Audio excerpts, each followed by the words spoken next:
Could moving to the Channel Islands save you thousands of pounds in tax?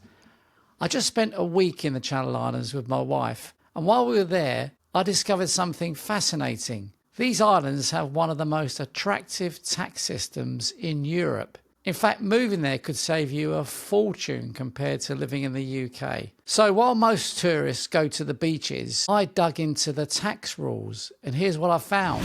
Now, these islands are well-known tax havens. So if we just look at, say, just Jersey and Guernsey to kick off with, income tax rate in these countries is 20%. In Sark, it's 0% income tax. Now, what all these islands have in common is there are no capital taxes. So 0% inheritance tax, 0% capital gains tax. And as for corporation tax, most companies will pay 0% again. But there are some exceptions if, for example, they're very large companies or they're in the financially regulated industry, or they're investing in local properties, those kind of companies. So they're more like asset and financial based companies or very, very large companies. But for the vast majority of companies, say a typical small trading business, there'd be no corporation tax to pay. Now, they don't have VAT on these islands, but they do have something called GST, which is a spending tax. In Jersey, it's just 5% compared to the UK VAT, which is 20%. Quite a difference. And in Guernsey, it's still 0%. Quite incredible. So how does this affect you if you were to live in the Channel Islands? Well, let me give you an example. If you are working in the UK and you're earning, say, 100,000 a year, you can expect to lose around 50% of your income to income tax and national insurance. It could be more. If it's more than 100k, it could be even more than that. And that doesn't even take into account spending taxes. On that level of income, you're probably going to lose 70% of all that you earn in taxes. Whereas in the Channel Islands, let's say you're paying a 20% income tax rate. That's a huge difference. So on 100,000 a year, including spending taxes, you might end up with 30,000 a year. On the same level of income in, say, Guernsey, you're going to be looking at maximum, not even 20,000. There'll be a personal allowance as well. So just under 20%, 20,000, and no spending taxes. So it's a huge, huge difference. Now, the salaries as well are higher in Channel Islands. For example, in Guernsey, the average salary is 55,000 a year, roughly twice the level of average income in the UK. Now, just give you another example. If you run a business, now in the UK, let's say you run it through a limited company, you've now got to pay 25% corporation tax, although you can pay a smaller rate if your profits are up to a certain lower level. I think it's 50,000 a year at 19%.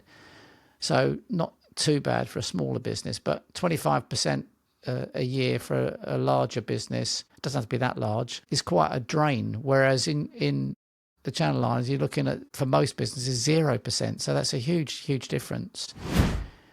Now, residency and relocation. Jersey is much harder to become a tax resident there. For example, you can't buy a property for 10 years. So it is very geared to very wealthy individuals, and it's a more long-winded process to become a tax resident of Jersey.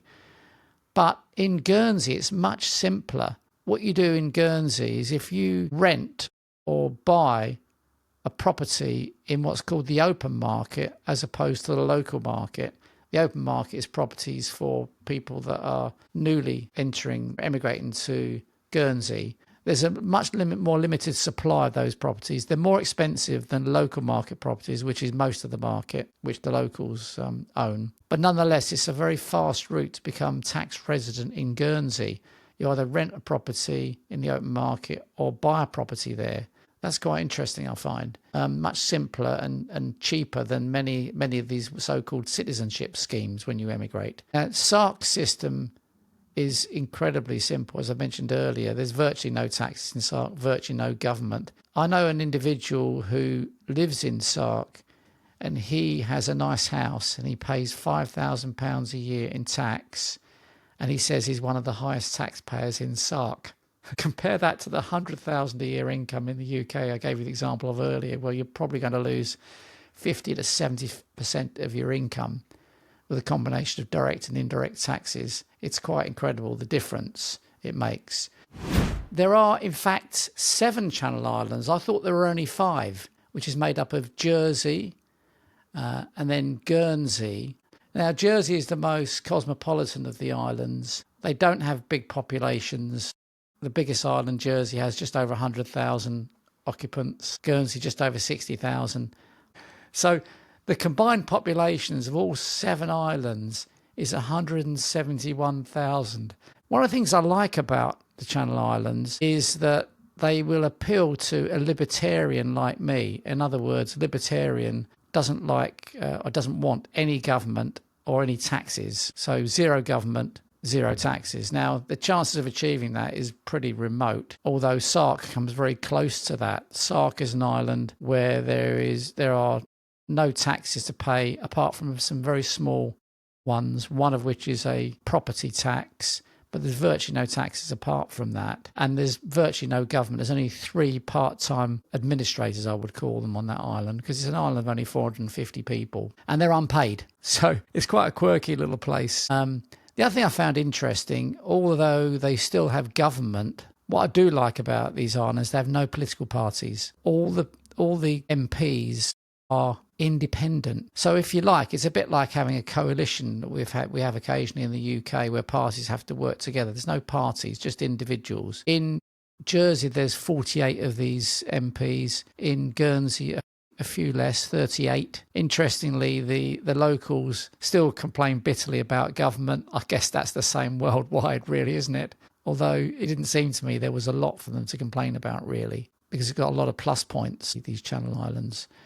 So they've been independent since 1066. World War II occupied for a few years, which was a shame. But my main observation was that these are very clean islands. The air's very fresh. The inhabitants are extremely friendly and helpful. And there's a great community sense on these islands, particularly on Sark, I found. Everyone I spoke to in Sark said they actually loved living there, although it didn't really appeal to me, which I'll come on to in a moment. The other thing is, in comparison to the UK, they have a currency that's equal to pound sterling, although they've got their own images and wording on their own notes and coins. But other than that, it's absolutely the same. And it does have a look and feel about 1940s Britain, really, before we had mass immigration of what we call black and ethnic minorities. So it is still predominantly white Caucasian, although they do have foreigners who work there, but they're mainly in the pubs and restaurants industry, really, I would say. So the other thing I thought was worth mentioning is it's all very well having these low taxes, but of course tax isn't everything. I think it's important to dig a bit deeper and find out what else will you come across in those islands in a tax haven, because it's all very well saving tax, but it's no good if you hate the place. So let me give you an example. In Sark, because it's a small island, it's only 6.5 kilometres by 1.5 kilometres wide, no vehicles are allowed, no cars are allowed. Instead, all you have are tractors, and tractors with trailers. So you can jump on a tractor and like a taxi and be taken to parts of the island, especially if you've got stuff to carry. I did see some horses and carts, but I think they're really just for tourists. I don't think the people really travel around Sark on those methods of transport. But there's certainly a lot of bikes around, so you certainly keep very fit in Sark. But some people might find that quite restrictive. Costs of housing, as I mentioned earlier, is higher on these islands. I did notice a number of properties that were just empty, hadn't been occupied for some time. I think some people would literally just buy these properties just for tax purposes, which is a shame because it does drive up house prices. And one of the gripes of local people was that house prices are too high. I found on these islands house prices were similar to London house prices. Not surprising when you consider they've got very low taxes and very high average salaries. One of the main industries still in the Channel Islands is finance, although tourism is a big industry and there are certain vegetables and fruits that they're good at growing and exporting away from the islands. The weather is fairly similar to the UK. It's a little bit warmer in the summer there in general, and a bit colder in the winter because it tends to be a bit more windy. Important thing to say about all this is it's all very well paying low taxes, but you've got to like the country you're going to. I personally liked it. I liked the people. I thought they were great. They were very friendly. It was great community spirit there. The islands are beautiful. There's lots of sandy beaches. They're not all sandy. There are rocky beaches as well, but it's beautiful in that sense. And I think if you've got a boat, I think it can be pretty good place to be. They've got quite a lot of places to use your boat, to travel between different islands, and you could moor them as well. So there's a lot for sailors there, I would say, although it's not me. I'm not into boats personally. So who might benefit from emigrating to these islands? Well, entrepreneurs in certain industries, particularly financial industry, I would say. Also retirees with significant assets. So in other words, wealthy individuals. The average age of people in these Channel Islands was older. There were a lot of retired people, not a huge number of younger and middle-aged people, I found, apart from the immigrant workers on 2 and 3 year visas. People who are high earners and want a nice lifestyle, but with tax benefits, it would benefit those kind of people. And obviously people will value community over big city living. It's a tremendously different spirit. I live in a relatively small city, really, Milton Keynes, 275,000. But I grew up in London, and that's a city of over 20 million. It's a completely different feeling. When you get to these islands, you feel very relaxed straight away, very, very calm, very, very safe, very clean. They really take pride in their islands. So if you like that kind of lifestyle, it could be for you, but not for everyone. My overall impression of the islands is that they are beautiful and people are very friendly and they've got a great tax system. But of course, it's not just about tax. It's about designing the life you want. And for some, that might mean a move to a place like the Channel Islands. For others, it might be somewhere else, like Dubai, for example. So it's horses for courses, really. Hope you like that, and look forward to you joining me on my next video.